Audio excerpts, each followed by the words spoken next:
Mark Anderson নামের এই ব্যক্তি সমুদ্রের গভীরে ডাইভিং করার সময় এমন এক অদ্ভুত ঘটনার সাক্ষী হয় যা সে কোনোদিনও কল্পনা করতে পারেনি। অ্যান্ডারসনের প্রায় 10 বছরের সমুদ্রের গভীরে ডাইভিং করার এক্সপিরিয়েন্স রয়েছে। সমুদ্রের অসংখ্য ছোট থেকে বড় প্রাণীদের ছবি তার ক্যামেরায় বন্দী করা আছে, কিন্তু তার কোনো ধারণাই ছিল না যে 9 সেপ্টেম্বরে ওই দিনটায় সে এমন এক ভয়ানক ঘটনার মুখোমুখি হতে চলেছে যা তার জীবনকে চিরতরে বদলে দেবে। মার্ক অ্যান্ডারসন প্রতিদিনের মতোই ব্রিটিশ কলম্বিয়ার উপকূল থেকে 200 মাইল দূরে সমুদ্রে ডাইভিং করার উদ্দেশ্যে রওনা হয়। সেদিন সমুদ্রের জল অনেক ক্লিয়ার আর শান্ত ছিল, যদিও জল অনেক ঠান্ডা ছিল, প্রায় 12 ডিগ্রি সেলসিয়াস। মার্ক ধীরে ধীরে সমুদ্রের গভীরে নামতে থাকে। সামুদ্রিক শৈবাল আর ছোট ছোট মাছেদের সে ক্যামেরায় বন্দী করতে থাকে। এরপর তার হঠাৎ চোখ পড়ে সি কিউকাম্বার বা সামুদ্রিক শসাদের একটি ছোট্ট দলের দিকে। মার্ক ঠিক করে সে এগুলির কিছু ক্লোজ আপ পিকচার তুলবে, কিন্তু তখনই সে জলে এক অদ্ভুত ঢেউয়ের ধাক্কা অনুভব করে। সে জলের নিচে একটি অদৃশ্য মুভমেন্ট লক্ষ্য করে। সে ফিল করতে পারে হয়তো তার আশেপাশে কোনো বড় ধরনের প্রাণী সুইম করছে। মার্ক মনে করেছিল হয়তো এটা কোনো সিল কিংবা ছোট অর্কা হবে, কারণ ডাইভারদের কাছে এগুলি ছিল কমন দেখা প্রাণী। কিন্তু যখন সে সামনের দিকে আগিয়ে যায়, সে যা দেখে কয়েক সেকেন্ডের জন্য ভয়ে ওই ঠান্ডা জলে জমে গিয়েছিল একটি হামব্যাক হোয়েলের বাচ্চা, যার সাইজ হবে 4 মিটার লম্বা, মার্কের কিছু মিটার দূরত্বে সুইমিং করছে।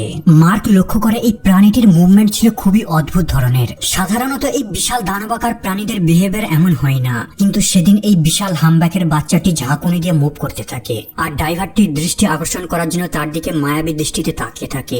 মার্ক সাধারণ ব্যাপার মনে করে বাচ্চাটিকে কোনো গুরুত্ব না দিয়ে সামনের দিকে আগিয়ে যায়, কিন্তু বাচ্চাটি মার্ককে অনুসরণ করে তার চতুর্দিকে গোল হয়ে ঘুরতে থাকে।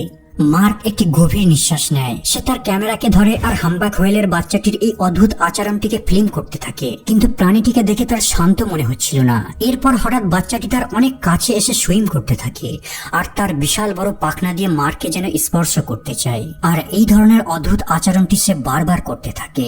আর বাচ্চাটির এমন আচরণ দেখে হঠাৎ মার্ক উপলব্ধি করতে পারে বাচ্চাটি যেন তাকে কিছু বলার চেষ্টা করছে, কারণ তার 10 বছরের ডাইভিং এর অভিজ্ঞতায় প্রাণীদের এমন অদ্ভুত আচরণ সে কখনোই দেখেনি। প্রায় 7 থেকে 8 বার মার্কের চতুর্দিকে গোল হয়ে চক্কর দেবার পর হঠাৎ বাচ্চাটি ইচ্ছাকৃতভাবে তার দিক পরিবর্তন করে ফেলে আর 20 মিটার দূরে গিয়ে থেমে যায়। এরপর সে মার্কের দিকে ঘুরে তাকিয়ে থাকে, যেন মার্ক তার দিকে আগিয়ে আসছে কিনা তা চেক করছে। মার্ক লক্ষ্য করে বাচ্চাটি ছোট্ট চোখে যেন ইমোশনে ভরা, যেন তাকে ইশারা করে ডেকে কিছু দেখাতে চায়। মার্ক ভালো মতোই জানে সমুদ্রের এইসব ভয়ানক দানবদের ধাওয়া করা অনেক বড় বিপদের কারণ হতে পারে, কিন্তু হামব্যাকের বাচ্চার এমন অদ্ভুত আচরণ দেখে তার কৌতূহল বেড়ে যায়, আর সে জীবনের ঝুঁকি রয়েছে জানা সত্ত্বেও তাকে ফলো করা শুরু করে দেয়। তারা নর্থের দিকে আগিয়ে যায় আর উপকূল থেকে বহু দূরে চলে আসে। প্রত্যেকবার 30 থেকে 40 মিটার দূরে আসার পর বাচ্চাটি দাঁড়িয়ে যায়, যাতে মার্ক তাকে ঠিকভাবে ফলো করতে পারে। এরপর ধীরে ধীরে তারা গভীরের দিকে নামতে থাকে, আর তলদেশ কালো হতে থাকে। সমুদ্রের যত গভীরে নামতে থাকবেন, সূর্যের আলো ততই অস্পষ্ট হতে থাকবে, আর নিচে ততই অন্ধকার বাড়তে থাকবে। প্রায় কয়েক মিটার গভীরে নামার পর তারা সমুদ্রের তলদেশে একটি ছোট্ট উপত্যকায় পৌঁছায়। আর এখানে মার্ক এমন এক জিনিস দেখে, ভয়ে তার শিরদাঁড়া ঠান্ডা হয়ে যায়। একটি অ্যাডাল্ট হামব্যাক হোয়েল, প্রায় 14 মিটার লম্বা হবে, গতিহীন ভাবে জলে ভাসছে, আর এর দেহে কিছু অদ্ভুত জিনিস দিয়ে ঢাকা রয়েছে। দূর থেকে দেখে মনে হচ্ছে যেন ধূসর কোনো কিছুর কোটিং করা হয়েছে। যখন মার্ক হামব্যাকটির একদম কাছে পৌঁছে যায়, সে তৎক্ষণাৎ বুঝতে পারে এগুলি বার্নাকল। আসলে রসুনের মতো দেখতে এই বার্নাকল গুলো এক ধরনের সামুদ্রিক জীব। এরা তিমির শরীরে আটকে থেকে খাবার সংগ্রহ করে, প্লাস তিমির বিশাল দেহ অন্যান্য শিকারীদের হাত থেকে এদের রক্ষাও করে থাকে।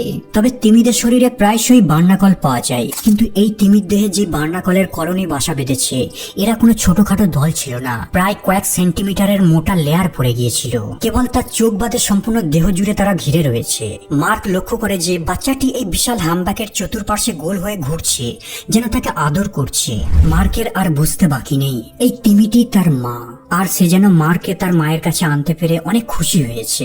মার্ক কিছুটা সাহস নিয়ে হামব্যাকটির আরো কাছে আগিয়ে যায়, আর সে দেখতে পায় তার দেহে পরজীবী বার্নাকল এমন ভাবে আটকে রয়েছে তাকে একেবারে দুর্বল করে দিয়েছে। সে কেবল তার পাখনাটিকেই নাড়াতে সক্ষম ছিল।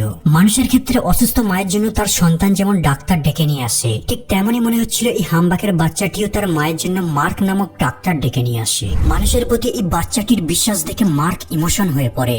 যেমন করেই হোক এই মৃতপ্রায় প্রাণীটিকে বাঁচিয়ে তুলতে হবে, ফিরিয়ে দিতে হবে বাচ্চাটিকে তার প্রিয় মায়ের কাছে। বার্নাকলের দল প্রাণীটির দেহকে ক্ষতবিক্ষত করে ফেলেছে। তাদের সংখ্যা এতটাই বেশি যে মার্কের একার দ্বারা এদের রিমুভ করা সম্ভব নয়। তারপরেও মার্ক বাচ্চাটির মাকে যেমন করে হোক বাঁচাতে হবে, শুধুমাত্র এই চিন্তা মাথায় রেখে তার বেল্ট থেকে ছুরি বের করে আর ধীরে ধীরে বার্নাকলগুলিকে সরাতে শুরু করে। কিন্তু এরা এতটাই শক্তভাবে তার দেহে আটকে ছিল যাদের সরানো খুবই পরিশ্রমের কাজ, আর মার্কের একার পক্ষে কোনোভাবেই এগুলিকে সরানো সম্ভব নয়। তারপরেও ডাইনিং টেবিলের সাইজের সমান কিছু অংশের বার্নাকলকে রিমুভ করতে সক্ষম হয়। এদিকে তার অক্সিজেনের সিলিন্ডার প্রায় শেষ হতে শুরু করেছে।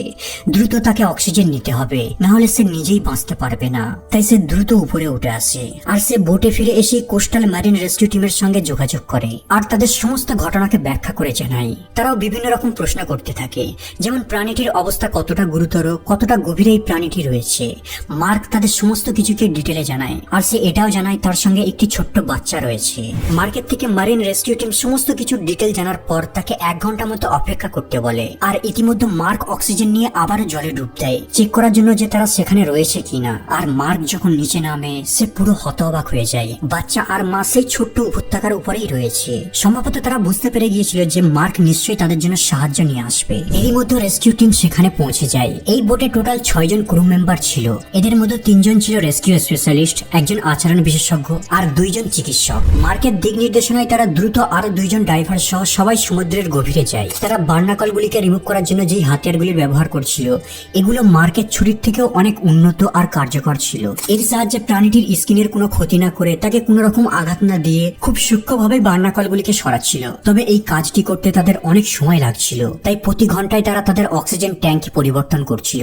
যখন বার্নাকলদের সম্পূর্ণরূপে সরিয়ে ফেলা হয় এরপর ডাক্তাররা প্রাণীটিকে বিভিন্নভাবে পরীক্ষা করে আর তারা জানতে পারে এর পেটের ভিতর অদ্ভুত কিছু জিনিস রয়েছে। তারা সিদ্ধান্ত নেয় যত দ্রুত সম্ভব প্রাণীটিকে ইমার্জেন্সি অপারেশন করতে হবে। তিমিটিকে অপারেশনের জন্য টাগবোটের সাহায্যে একটি সামুদ্রিক পুনর্বাসন সেন্টারে নিয়ে আসে। তাদের কাছে এটা ছিল খুবই ঝুঁকিপূর্ণ অপারেশন, কারণ তিমিটি ছিল খুবই দুর্বল, এতটাই দুর্বল হয়তো মারাও যেতে পারে। যখন তিমিটিকে ইনফ্লেটেবল র্যাফট আর টাগবোটে করে তীরের দিকে নিয়ে আসা হচ্ছিল তার বাচ্চাটিও 1 মিটার দূরত্ব থেকে তার মাকে ফলো করতে থাকে। যখন পুনর্বাসন সেন্টারে ডাক্তাররা তিমিটির অপারেশন শুরু করে তারা তিমিটির পেট থেকে এমন এক জিনিস বের করে যা দেখে সেখানে থাকা সকলেই চমকে ওঠে।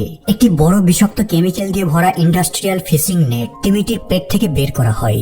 যখন তারা ল্যাবে এই ফিশিং নেটটিকে পরীক্ষা করে তারা জানতে পারে এই নেটটিকে ট্রিবিউটাইলটিন নামের এক ডেঞ্জারাস কেমিক্যাল দিয়ে কোটিং করা হয়েছিল। যখন তিমিটি এই নেটটিকে গিলে নেয় এই কেমিক্যালটি তার পাকস্থলীর অ্যাসিডে দ্রবীভূত হতে শুরু করে আর বৃষ্টি তার রক্তের মাধ্যমে ছড়িয়ে সমস্ত শরীরকে বিষিয়ে তোলে আর ধীরে ধীরে তার সমস্ত অর্গানকে নষ্ট করতে থাকে, যাকে বলা হয় স্লো পয়জন। একবার কল্পনা করে দেখুন আপনার পরিত্যক্ত জিনিসকে যেখানে সেখানে ফেলার কারণে অবুঝ প্রাণীদের কতটা ভয়ানকভাবে মৃত্যু হতে পারে। 2000 সালে এই কেমিক্যাল দিয়ে তৈরি করা নেটের উপর ব্যান লাগানোর পরেও এখনো কিছু মানুষ এর সাহায্যে ফিশিং করে যাচ্ছে। ইতিমধ্যে তার লিভার সাধারণের চেয়ে অনেক বড় হয়ে গিয়েছে, টিস্যুতে প্রদাহ দেখা দিয়েছে।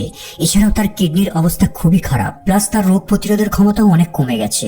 আর তার উপর বার্নাকলের দল তার দেহকে ইনফেকশন করে তুলেছে। কিন্তু তারপরেও এই কঠিন পরিস্থিতির মধ্যে লড়াই করে সে বেঁচে রয়েছে, এটাই ডাক্তারদের কাছে সব থেকে বেশি অবাক করেছিল। হয়তো সে তার বাচ্চাটির জন্য বেঁচে থাকার জন্য লড়াই করছিল। যদিও বাচ্চাটি ছিল খুবই বুদ্ধিমান আর সাহসী, তাই তো সে জীবনের পরোয়া না করেও মানুষের কাছে সাহায্য ভিক্ষা চাইতে এসেছিল। কারণ এমনও অনেক মানুষ রয়েছে যারা তাদের বিপজ্জনক দানব মনে করে মেরেও ফেলতে পারত। পর্যাপ্ত চিকিৎসা করার পর ডাক্তাররা তাকে পরবর্তী 3 সপ্তাহের জন্য একটি রিকভারি পুলে রেখে দেয়। আর এখানে মার্ক তাকে প্রতিদিন দেখতে আসতো। ধীরে ধীরে বিষক্রিয়ার মাত্রা কমতে থাকে, তার রক্ত চলাচল স্বাভাবিক হতে থাকে, রোগ প্রতিরোধের ক্ষমতা বাড়তে থাকে। আর একটা সময় এই অসহায় তিমিটি সম্পূর্ণরূপে সুস্থ হয়ে ওঠে। এরপর তাকে সমুদ্রে নিয়ে গিয়ে মুক্ত করে দেওয়া হয়। বন্ধুরা একবার চিন্তা করে দেখুন, বাচ্চাটি যদি মার্কের কাছে সাহায্যের জন্য না আগিয়ে আসতো তাহলে আমরা কখনোই জানতে পারতাম না যে তার মা এতটা বিপদের মধ্যে রয়েছে।